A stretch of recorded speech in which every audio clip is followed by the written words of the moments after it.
I love you guys. Dance off, bro. I have the high ground. Expecto Patronum! 39 days, 20 people, 1 survivor.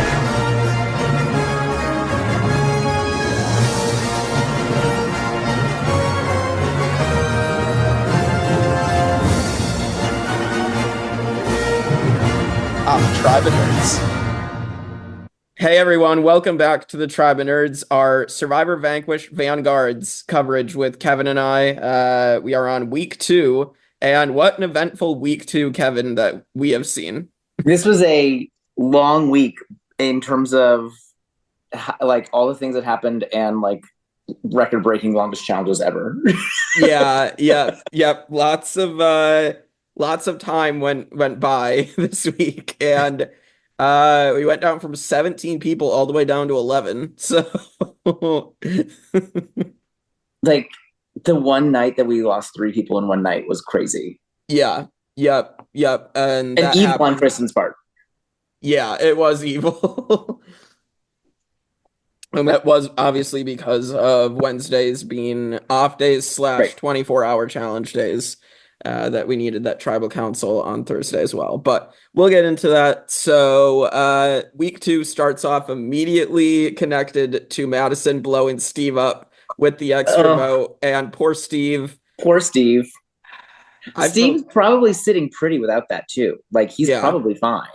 Yeah, I mean, he at least probably makes it to the swap without getting blown up there because he was at least insulated, enough in the majority. So that it just sucks. And then like after that, I'm like, okay, Steve isn't playing this well, but at like the very least, I feel like they'll still go for Garrett because Sarah's gonna gun for Garrett. So Garrett. I thought between Garrett and Erica kind of being on the like not in that AARP group. Mm-hmm. So the two of them were on the outside. I knew Erica was like gaining ground with people and she's making connections with people, and I knew Sarah wanted Garrett out. So I was like, okay, like this is going to screw Steve over in the long run, but for right now, he should be fine. And he was not.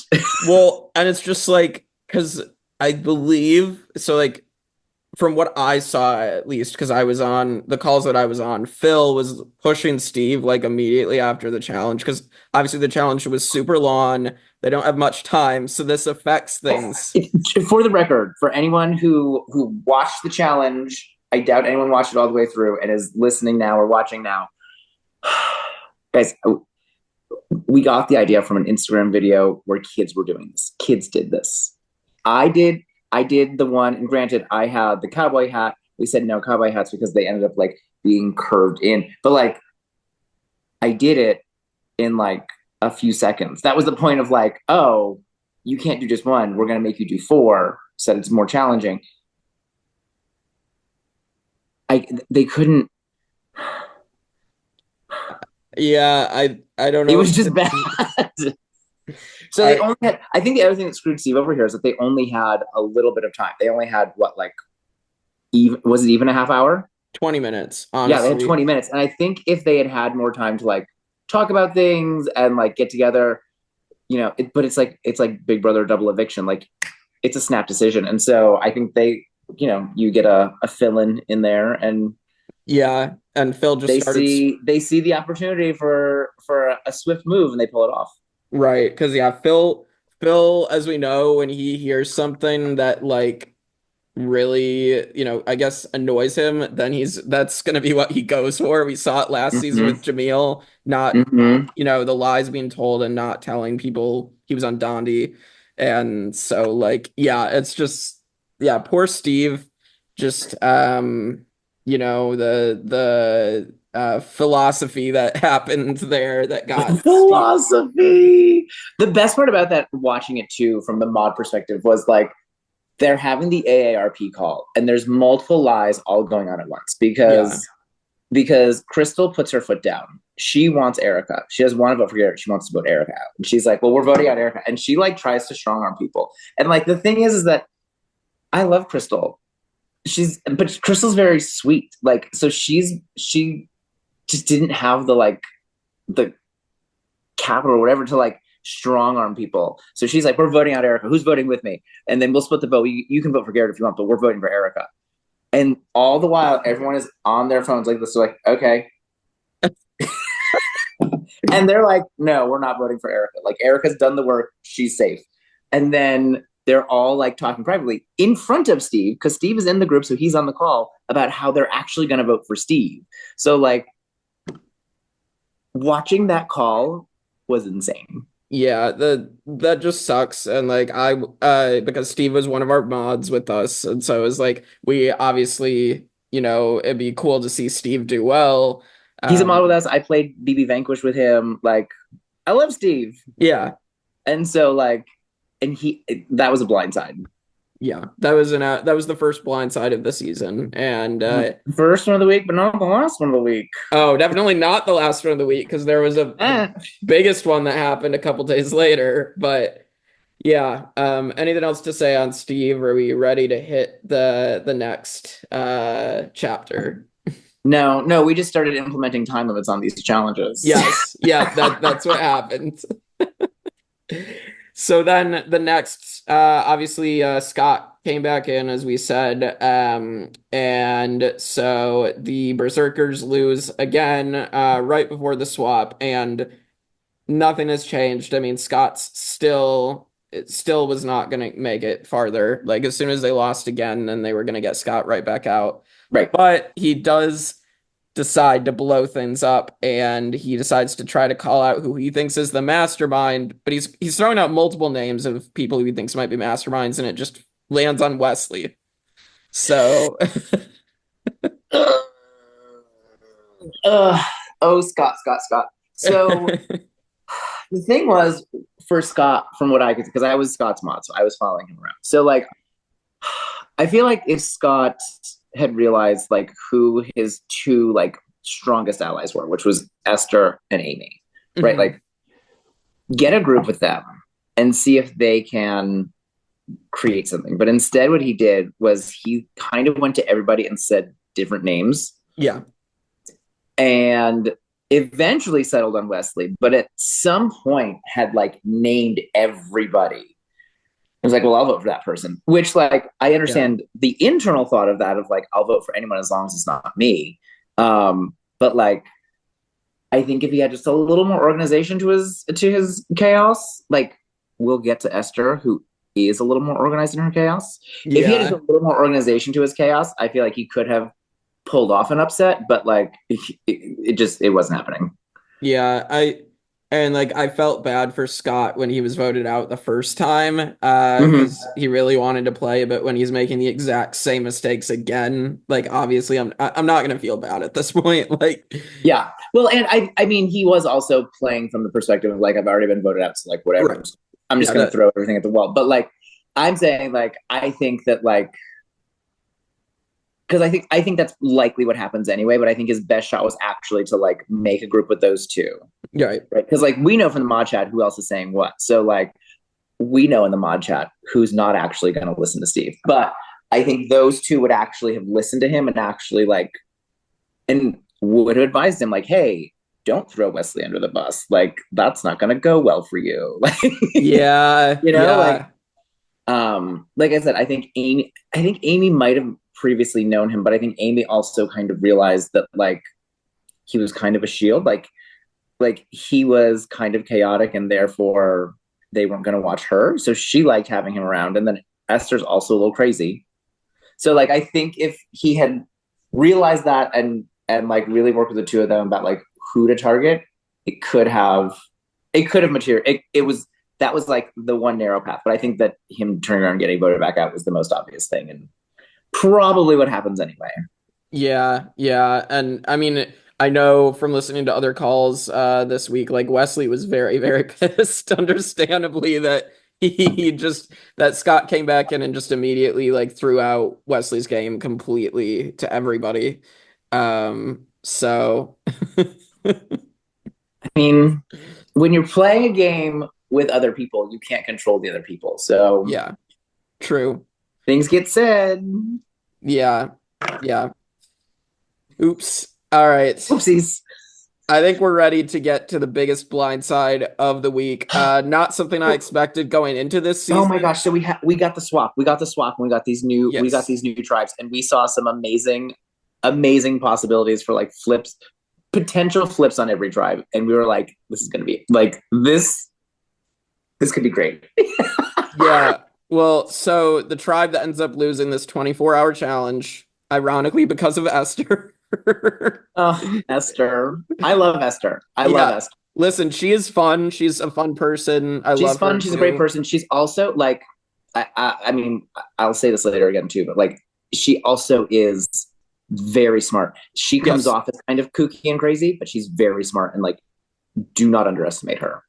Yeah. I mean, honestly, it is crazy, but I feel like every single game Esther improves a little bit. Like, I mean, she didn't know what she was doing the first time and she got voted out first. Second chances, she makes merge, actually knows what she's doing, helps put together some blind sides, like on poor Cameron. Kim. But like, she realized in this group, I think she's decently positioned because I don't think that they're going to target her first as being like one of the 4 original berserkers left. Like, right? Like, I don't think she's the first one targeted from there. No. And I don't think that group, if they try to pull something, obviously if that group tries to pull something together, they're not going to target her. Like, I don't think she's anyone's immediate target. I think it gives her time to make connections with people, which, like, listening to her on the call with Brandon and Erica, she does listen to people really closely, and she does take note of things. Even if she seems like she's like kooky, crunchy granola, like hippie mom who lives in the woods, she's actually like really listening and really paying attention. So yeah, props to her. Yeah. So let's talk, because I think if she sticks with them, I think if she sticks with the boys, I think she is at the bottom of that group. Oh yeah. Yeah. And if they then have the majority, like, she's screwed. Right. Yeah. Well, let's talk about this move then. So going in, I thought if Esther's going to flip, it's going to be Nate. I did not expect the other outcome, which is blindsiding Rade. And Rade, no. I had no idea that like Rade was even going to be an option to get blindsided in a pre-merge. Like, he's a great player. Rade is so good at these. I have either played with or watched every game that Rade has played, and he is so good, and he always makes it far. And like, to see him blindsided so early, I was shook.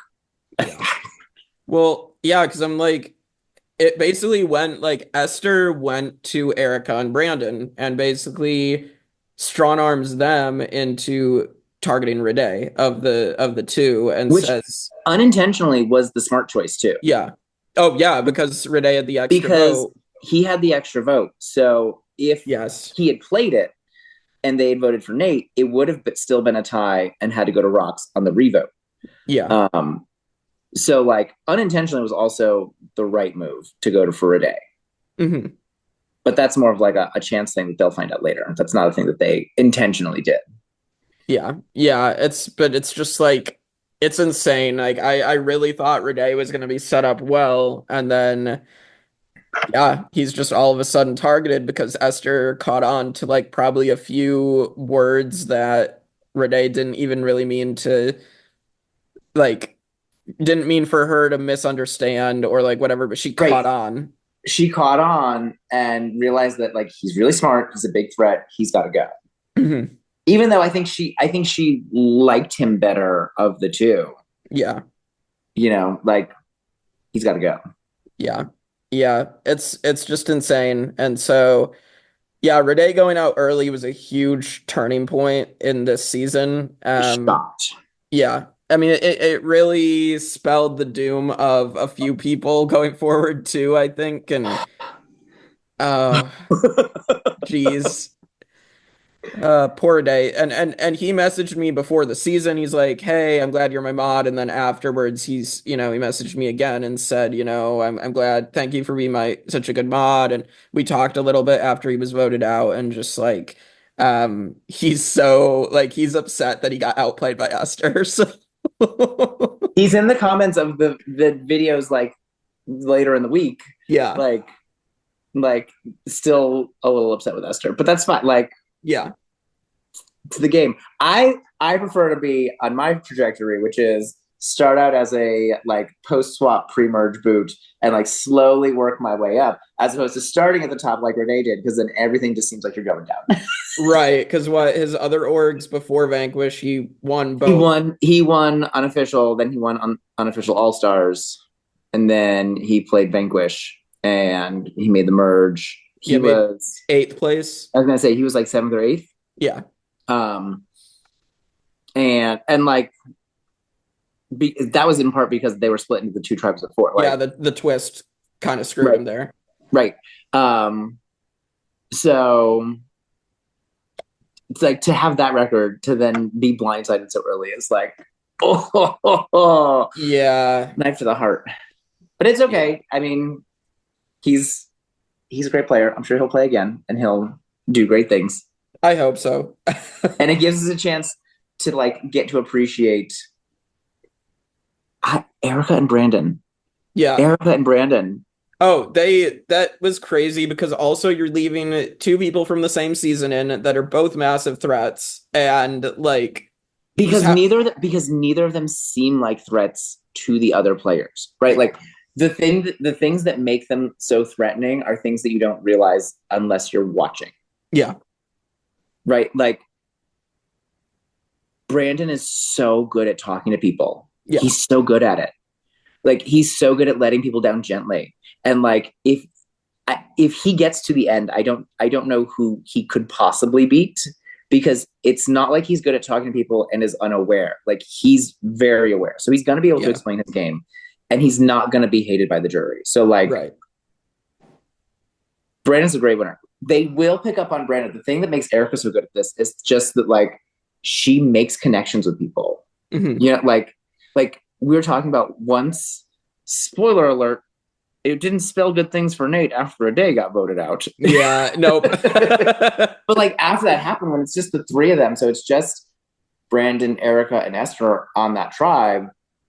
Esther was talking about how she trusted Erica the most. And like Erica is then in like the kingmaker position of like who she should side with. Should she side with Brandon or Erica if they have to vote for a 3rd time? And like for Erica to go from like potential first vote on that first tribe to then like being in that power position, and it's just because she talks to people and people like her when she talks to them, and like good for her, good on her. Yeah, really good on her. And I mean, now her and Brandon might honestly be in a power position now, but we can talk about that after the next couple votes. So so then I love the 2 of them. I love the 2 of them, and I love them with Esther. Yeah, it's going to be interesting. So then Thursday, after a day is blindsided, we actually have the challenge for the night, and two tribes are going to lose and go to tribal. The Wolfskins win because Jen sinks her last ball in the egg cart, and like it's kind of a photo finish because she's been shooting them for like 10 minutes or something. I did that back in season 3 with the cupcake tin, and it is so stressful because it will land so close to it, like and just not go into the right hole, and you're like, ah. I was like worried. I'm like, Jen's been at this longer than the others. Is it just not gonna happen? And then she finally did, and I'm like, oh wow. And then they've all been joking ever since about their knees and how sore their knees are. Yeah, and that's been a series of jokes for all of us. Right. I mean, that's how Pirate Sarah's got to get her peg leg. So. So the Valkyries and the Berserkers have to vote again. Obviously the Berserkers were going to get rid of Nate. I mean, just nothing he could really do there. Yeah, this is the sort of situation where he's just kind of stuck in his only path was to win immunities. So which is unfortunate because I think that like he got voted out first from his tribe, mostly because they were afraid of him and Garrett being together. Right. And wanted to split them up. So they voted out Nate first. And I think that he was like making some good connections with people on that. Like, I think it was, whereas like it didn't make a difference for Madison. Like, I think if they stayed in their tribes, like it did make a difference for Nate. Yeah. And then the way this swap broke down, just like, didn't I'm sorry, Nate. Yeah, I mean, I just heard things about, how good Nate's game was the first time he played in season 4, because that was before Mhm. my time. So I just heard things from Kristen and Shane, and like it sucks to like then see him like play, and unfortunately this game just doesn't go his way at all. Yeah, this is a series of just things not going Nate's way, Yeah, which happens. right, right. So, and then the Valkyries, unfortunately, they point blank tell Crystal that it's going to be her, and you get So bad. it's very emotional. Yeah, it just sucks for Crystal. And I know, It's like, such a Crystal's wanted to come back for so long. yeah, She played in season 3. She made it, I want to say, to like seventh. 6 or Yeah, 7. Yeah, she made it really far. And she is a very loyal player. She's a very honest player.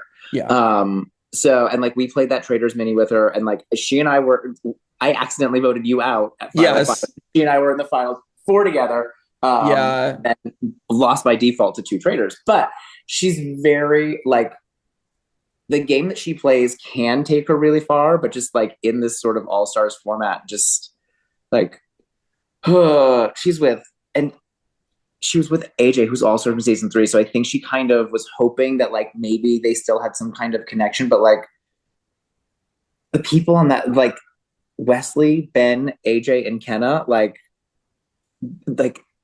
they're like they're sharks, right? yeah, Like there's just the game that Crystal plays just doesn't fit in with the rest of them. So that was just the obvious thing to do, which I felt horrible about. But like, yeah, yeah. I felt really bad, and so I don't know. At least Crystal got another chance to play. I mean, I know mhm. she said she was supposed to be in second chances, but she had a trip or something planned, so she might have gotten to play with you then. But like Mhm. at least now she finally got that chance. Yeah, love you, But Crystal. love you too, Crystal.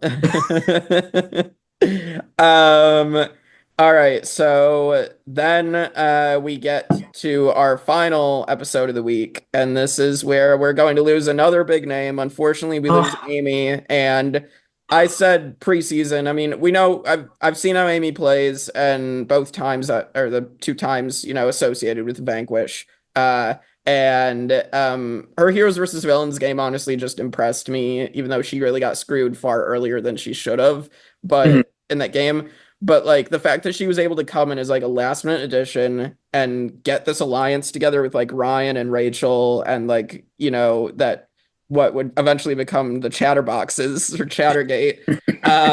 But the fact that she was able to get that together so late coming in was just so impressive to me. And so like I know she's a great player. She's such a good player. And I got to play. I played Power Grab with her. I played Power Grab All Stars with her, yeah. and almost went to the. I was this close to going to the end with her. Like, and she made it to the end and she won. Like, she's Yeah.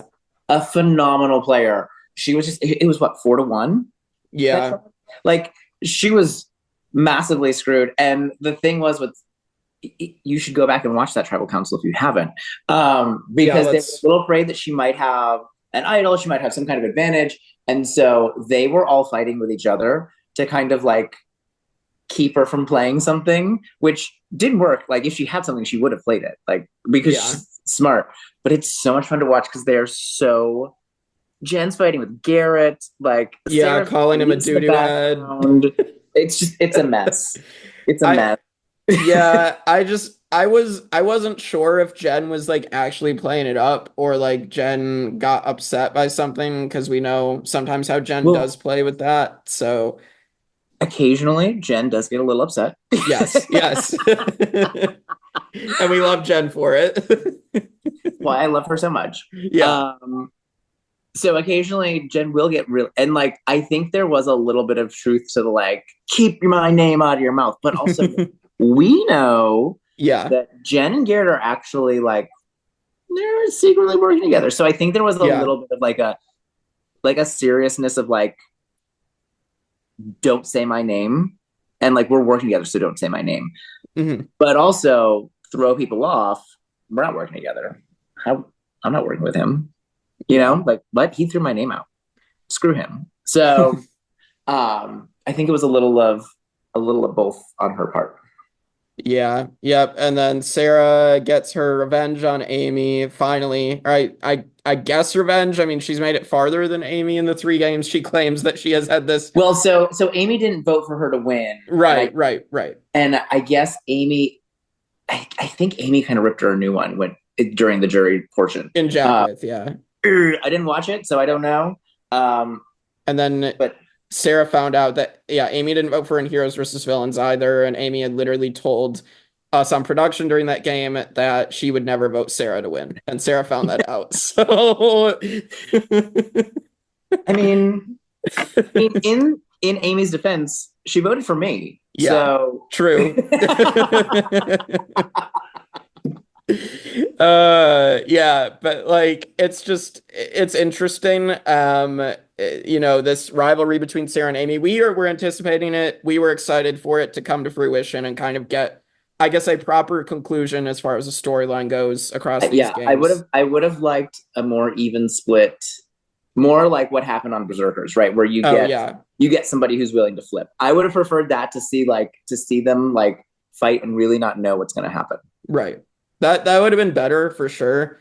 Because Sarah obviously had all the cards in her favor. But yeah, no, I mean it sucks to see Amy go right before the merge and jury. I would have liked to see her there, but she's just so good. She's just so good. And like it's honestly not a bad move to take out such a good player before the merge. So like I'm obviously like not upset with anyone for doing it, but like she's so good. It's such a shame to lose such a good player so early on. But like looking at who's left, they're all good. Yeah, I mean everybody's made the merge before, so that's which is interesting that like I mean was anybody in this cast like someone who had never made a merge before? I'm trying to remember. I don't think so. Yeah, I think everybody had made a Vanquish merge at least once. So I mean everybody who's here, everybody who's still in, right? From that tiny little Berserker tribe, we still have Erica, Brandon, and Esther. Yeah. Who are all great. And like they work together really well. I don't know what they're going to do moving forward in the merge. And I don't know like how long they're going to be able to continue. But like after they won the challenge and they didn't have to vote and they just sat there kind of strategizing about like what we should do if it's time for the merge, they all like talked together and like, even though they didn't all say the same thing necessarily, like they all like threw out ideas and listened to each other and like they just worked together so well. Like, you know how sometimes like with Crystal putting her foot down about wanting to vote for Erica, like you can get really stuck on things. Like none of them did. They all like talked it out and hashed out together like what they should do. So like the three of them are great individually, but are also like a great triplet. Wesley, we know, is a great player. AJ always makes it far in games. He's a great player. I love Kenna. Kenna's great. I mean, Kenna makes it far. I mean, she made it to Final Four. Yeah, she was Fallen Angel in season 7. Yeah. So you've got Ben.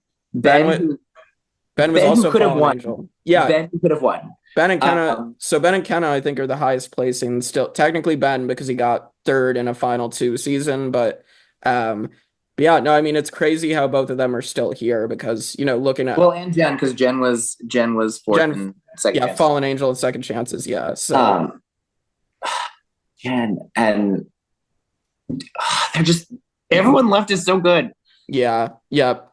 And Esther and Sarah are back together. That's been something that Esther has literally told people that she can't wait to get back to Sarah, which is interesting to like flat out tell people that. But and I don't know if people are just like going with that because they know that, they can pull Sarah in with Esther or Well, and like I don't know how much of that is game and how much of that is friendship too. Cause like like it's an all-star season. Previous connections come up. It's part of like that happens in the real game too. Like we played together before. So like that was in Heroes vs. Villains. In the real one, right? Like Amanda and Parvati wanted to work together because they'd worked together in Fans vs. Favorites, right? Like they have these previous connections. It's fine. But we know that they are friends, and so I don't know if like they're going to want to work together because they're friends. I don't know if they're going to have common enough goals to actually work together, though. You know what I mean? Because I think Sarah's going to want to take out Erica really quickly, and I don't think Esther's going to want to do that. No, and I think it's Sarah likes to do the Boston Rob strategy and do the buddy system. A giant alliance on a call. Yep. And I think that is going to come back to bite her soon. But I mean, we say that, and then she's, made it to the end and won a game before with that. Yes. So I wouldn't be surprised if this group also, I think a lot of them know that. I think like Kenna's onto that.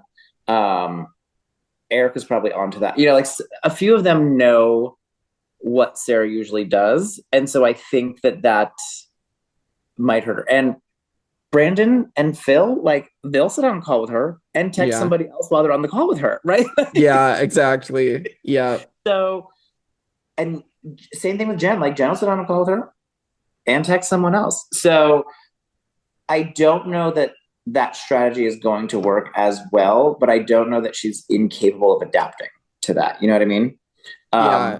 I have faith in Sarah a little bit, but I also know that people have definitely caught on. It's just a matter of, are they going to actually execute it, or are they going to let Sarah slip through? And if they let her slip through and she can go on a tear of the last few immunity challenges, then it's over. And like, she didn't do well in the egg carton one, but like, I remember I've played with her. Like, she does do really well in a lot of challenges. So like, yeah.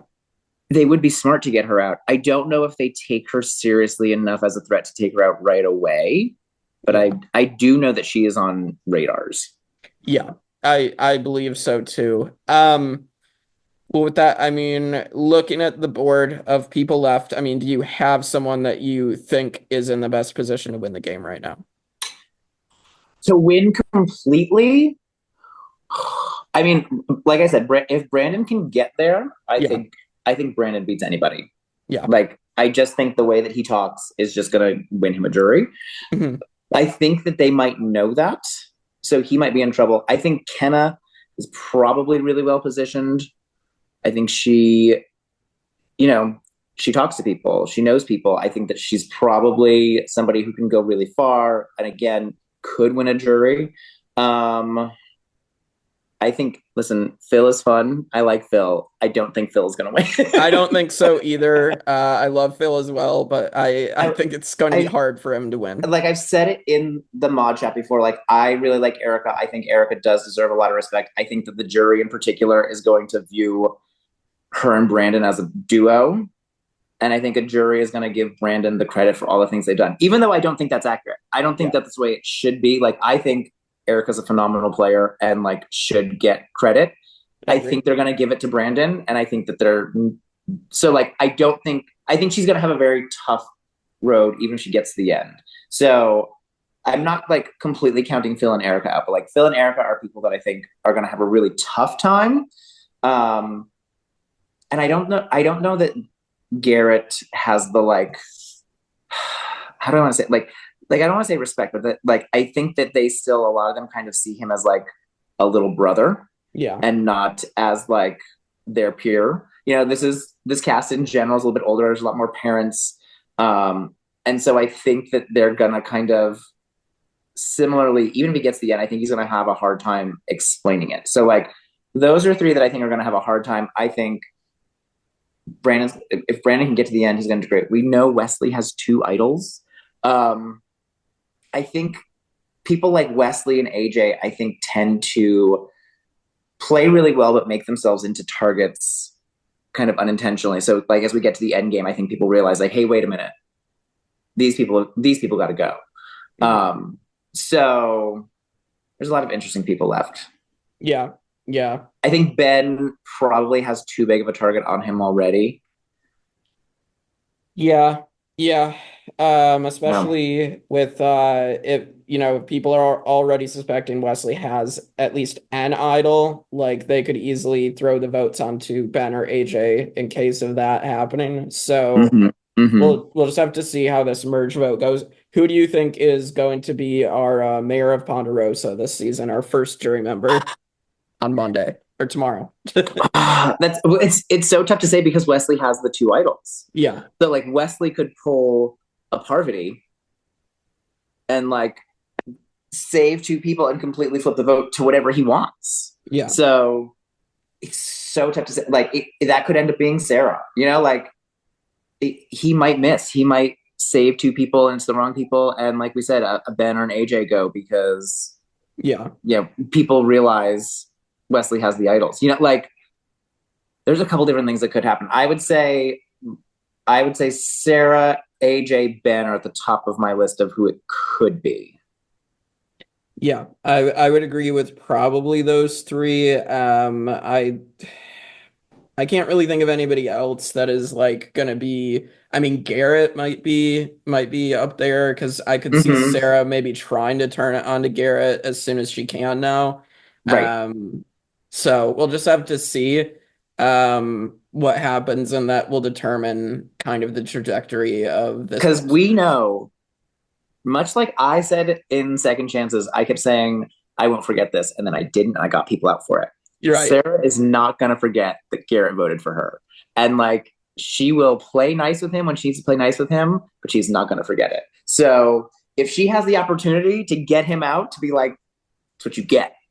See, I'm also thinking if Wesley is gonna, Wesley might allow that to happen for now. Like I don't think Wesley cares enough to like show off his two idols right away. Yeah. Well, I was thinking if he wants to make that big splash, like he did at Second Chances or like something of that nature, I think there's a possibility if he thinks that Sarah is going to be a target and he wants to like weaken her to watch her crumble, because we know if Sarah gets like the rug taken out from under her, she won't react well.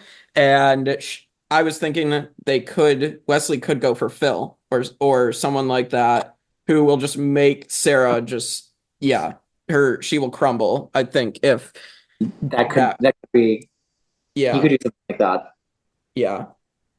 So it's going to depend too on like how much people trust Wesley to tell him so that he knows where to play the idols. Yeah, and I agree. I don't know that Ben or AJ are necessarily going to do that either, because it could mean that they could get targeted instead, so they wouldn't want to set people off. So I don't know. It's tough to say. I'm excited. Yeah, it's tough to say until like the lines get drawn about who's going to vote where. Right, exactly. So we'll see what happens on Vanquish Vanguards. I'm excited to know what the VIPs think, and let us know your thoughts, because we're very excited to see this finish. And I at least think we're going to try to get whoever wins on here on the last one, because that would just make the most sense to get the winner on for a short interview. But, you know, we only have, because I have Brandon left. Who do you have? Who are you still modding? I lost both of them. I had Renee and Crystal. So you lost them both. So yeah, so like we also like we know things from collecting from the mod chat, from what everyone's saying, but like there's still a whole lot more that even with all that we don't know. So like even if Brandon were to win, I'm sure he could tell me even more that I don't know. So it'd be great to have them on and explain everything. I also keep getting added to chats like Sarah's, so I'm pretty sure I'll still be following. True. But yeah, so with kind of bringing on other people, I just think it's something that with the Tribe of Nerds schedule the way it is, it's just easier for us to meet up and get these out. And until the last one, we can hopefully, as we said, talk to the winner and pick their brain.